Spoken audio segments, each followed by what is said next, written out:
Hi, I'm Adam, This is Kevin. and we are Tech Guys Who Invest. This is the place for business people and investors to learn all about investing. We offer a fresh perspective on what it's like to have a day job while investing. And we share lessons learned on our investing journey. Our vision is to educate and entertain you while adding tons of value to your daily commute. Welcome to our show. All right, welcome back to another episode of the Tech Guys Who Invest podcast, where it's our job to teach you every week how to invest wisely and safely. Now, this week, we are talking about something a little bit different outside of the scope of investing, but something that's near and dear to our hearts. See, Adam and I are active investors. We are out in the trenches, if you will, finding opportunities, talking to sellers, figuring out their motivations, looking for opportunities where we're solving problems. That way we can add value and create the deals with massive returns. With that, as an active investor, and if you talk to anybody that actively invests in real estate, there's a lot that you're doing, whether it's analyzing deals, whether it's trying to raise capital, producing content, marketing to people, building relationships. There's a lot to be done on a day-to-day basis. And sometimes you will lose that momentum, especially with the holidays coming around, parties, getting together with family, going on vacation. Extended breaks tend to kind of kill the momentum, but that's okay as long as you keep going and you keep trying to restart that momentum. So on this episode, we are providing you with some ways that some techniques that we leverage to maintain our momentum that help us rebuild and continue with our progress.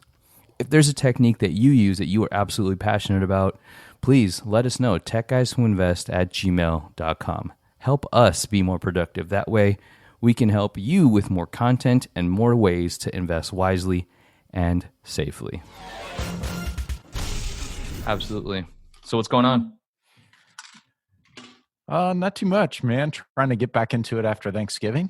It kind of threw me off too. Break. It really did, man. I don't know why, but sometimes if you just totally kind of go if you like unplug completely, it can be hard to get back into it. Absolutely. So I'm kind of feeling that, man. So what do you do? What do you normally do? Is there something that anchors you that helps kind of set you back in motion? That's a good question. You know what? I need to probably articulate it better and maybe even like write it down, document it into some sort of a regiment, make a checklist or a process out of it. So Absolutely. I don't have to flounder for a few days before I get back in. Just start following my checklist, get myself recharged. I love it. I do you the have same anything? thing. Journaling helps me. And then I do this thing called data dumping where I'm reading this book, Getting Things Done. And one of the things is basically get it out of your mind. So whatever, I was feeling so overwhelmed Sunday. When you're so overwhelmed, you just don't want to do anything. Yes. That's exactly how I was feeling. I was like, okay, I have so much to do. And I didn't do anything for a few hours. I kind of just prolonged it, did some things here and there, got some errands done to feel productive. And then I sat down. I said, okay, everything that's on my mind that I need to get done. And I put it down in Trello. I just said, boom, dumped it all in there. And then just went little by little. Okay, what's the priority? What can I get done right now? What will take me a long time? What needs to get moved to something else? And that helps tremendously because you get lost. You get lost in that sense of feeling overwhelmed. But I recognize that feeling overwhelmed is a byproduct of me not having enough clarity. Because as soon as I know what exactly I need to do, I just get it done. And that helps with feeling overwhelmed. I like that. I'm going to use that. I'm going to try it out. I love to experiment and try things. So when I hear things like that, yeah, definitely. Like absolutely. Tim Ferriss kind of, be a guinea pig on yourself. You have to, right? And that's the beauty of it is you learn something new and it's okay to try a bunch of different things to see what works. Yeah. Another thing so it's interesting. I felt the same thing. I had some things as well. And there's one thing that I'm trying to do right now to test demand for a business idea I have. And just getting started with that. Like I'm trying to get a little a landing page set up and get a little system so I can test demand in the public market. And I kind of am having to learn all the little details about how to get that all set up. And I don't really Absolutely. enjoy that stuff, honestly. I just want it to be done, you know? Yeah, as tech guys, I totally get it. We are tech concept guys. Right, exactly. Not the tech guy who wants to do technical stuff. That's weird. No, we know our limitations, we know our strengths, and then we Yeah. play into them. Right Yeah, on, I'm man. with Like you. seriously, dude, I kind of feel like if I had a bunch of time to just fool around and figure it out, that would be one thing. But I don't feel like that. I feel like I need to get this thing done so I can roll it out, and start figuring out what I can do to build this business. Well, I felt like when I started to get stuck, I just started to procrastinate. Absolutely. I know exactly what you mean. I hate that. And it's Oh, just eating in the back of your mind. You're it thinking, okay, I is. know I got to get this done. Oh, but look, this needs to get done. Here's something I can do. Oh, that home project that I've been pushing around. Yeah, I'll do that. It looks like the garage needs to be clean. I need to recategorize all my nuts and bolts. It's almost like you're in my head. I mean, that is so what I was doing. Yeah, I was Oh doing that on man. Sunday. It's like, oh, look, the fridge gas has to get cleaned. No, it doesn't. Not really, but it did. But you're right though, writing that stuff down helps a lot, man. When you get it out of your head and onto paper, that helps a ton.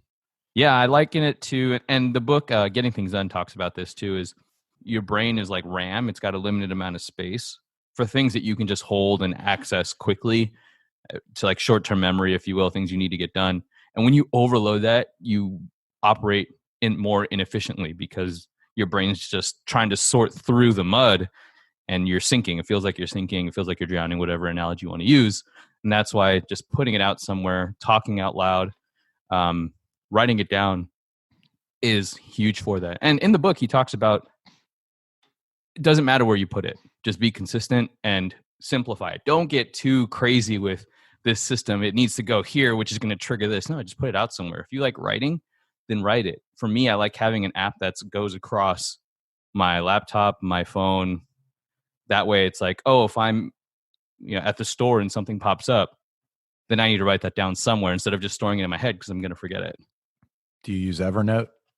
I have in the past, but more so for just the ideas of capturing line items quickly. I like Trello for that because I can see it in the list, and then I can drag it and drop it on a whiteboard. Nice thing about Trello is its simplicity. Absolutely. We use Trello for work all the time. Because if it can get complex, I'm going to turn it complex and complicated.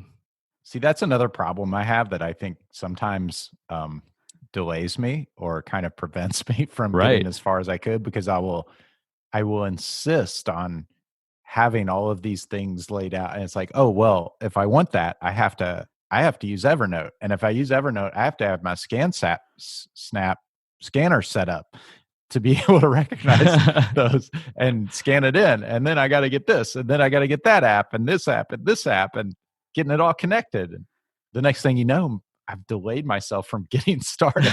Nothing's gotten done. Right. And it's just like a not self-fulfilling prophecy, but you're just like, oh my goodness, you just pissed off with yourself and nothing gets done. Then you get upset that nothing got done. Then you're upset with yourself. Yeah, it just doesn't go well.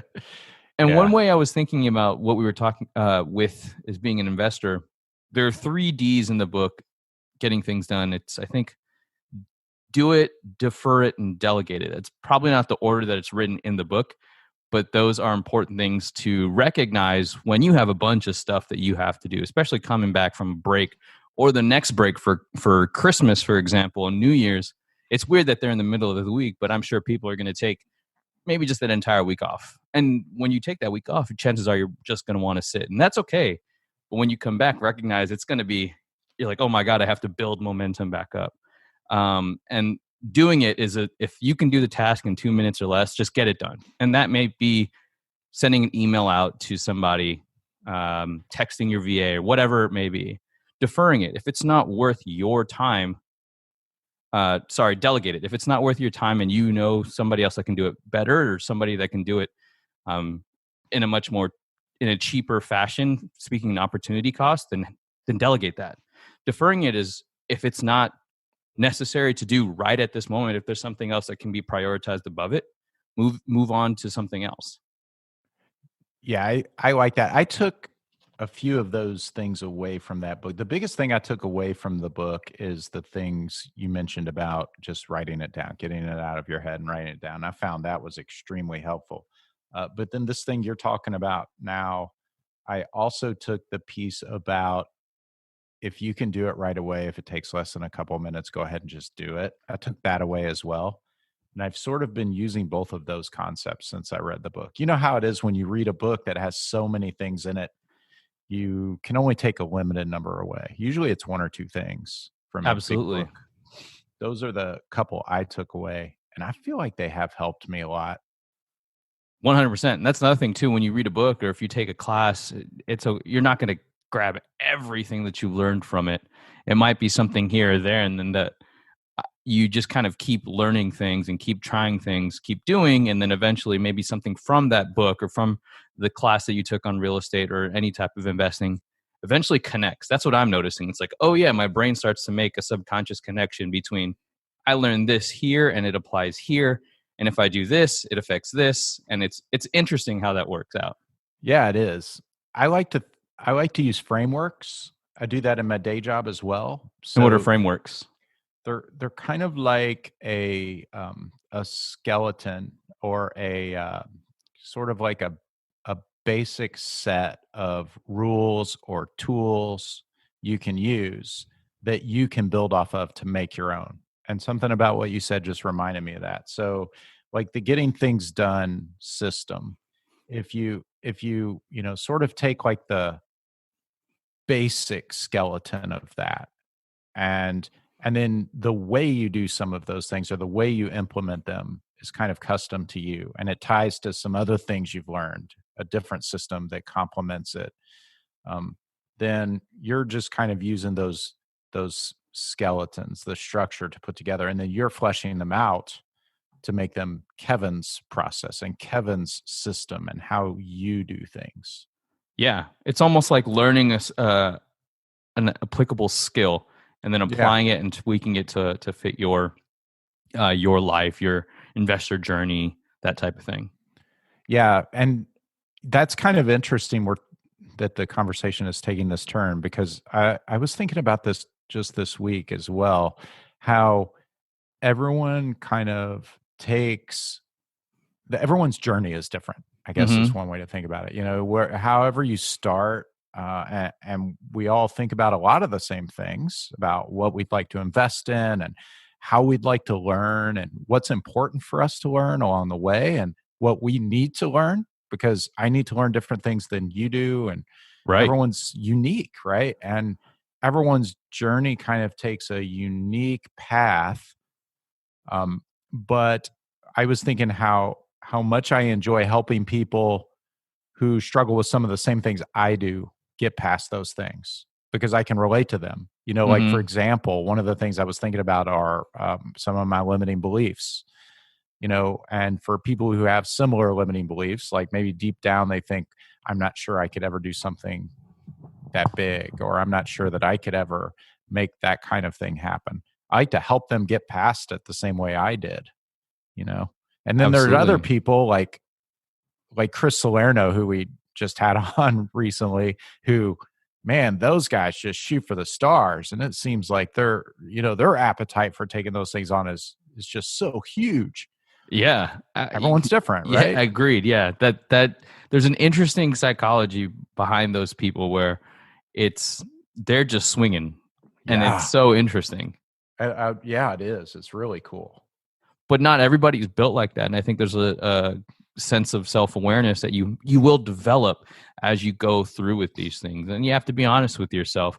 Are you meant to do that, or does that play to your strengths? And it's okay that it doesn't. There's so many avenues that you can make money. There's so many things to learn, so many ways that you can invest.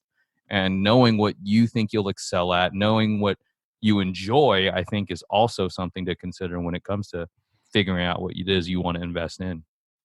Yeah, well said. All right. So to wrap up this conversation that we're having, I do think that it will be easy to get overwhelmed with trying to rebuild your momentum, and it's okay. Just get it out of your head, find some way to write it down, whatever that may be.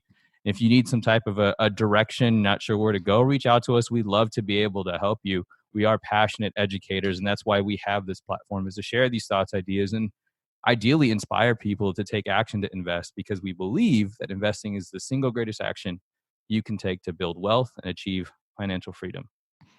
So don't be afraid to reach out, techguyswhoinvest@gmail.com. That's it for this episode of Tech Guys Who Invest. This is Adam. And this is Kevin. Thank you so much for listening to us. Don't forget to join our Facebook page, where we're building a community of investors so that we can share ideas, tips, and other ways to help us get out of the rat race. If you found value in this podcast, it would mean the world to us if you could share it with your network. Lastly, we love feedback. It's how we get better. So if you wouldn't mind spending 30 seconds and leaving us an honest review on iTunes or Stitcher or whatever platform you're using, that would be super sweet. If you want to get on Adam or Kevin's calendar, go to tgwipodcast.com/contact. We want to help you invest safely, wisely, and ultimately get you out of the rat race. Thanks again.